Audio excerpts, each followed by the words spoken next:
மதுர மாமர கிளையிலே பச்சைக்கிளி ஒண்ணு கேட்டது கேட்டது கேள்வி என்ன?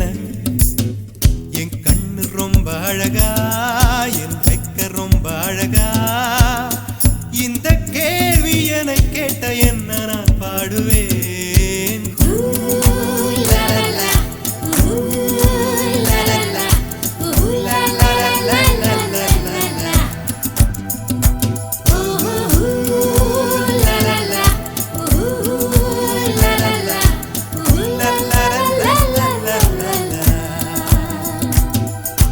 மேட்டுச்சாலையிலே மாட்டு வண்டியிலே போராளே பொண்ணு ஒரு தீ. பொண்ணு கட்டியது என்ன புடவை என்றே வானவில்லின் வண்ணம் என்றார். மழை துளி மண்ணில் வந்து சிந்த சிந்த எழுகிறதே ஒரு வாசம், அது என வானவில்லில் கொண்டு சேர்த்து விடுகிறதே சில நேரம்.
பச்சைக்கிளி ஒண்ணு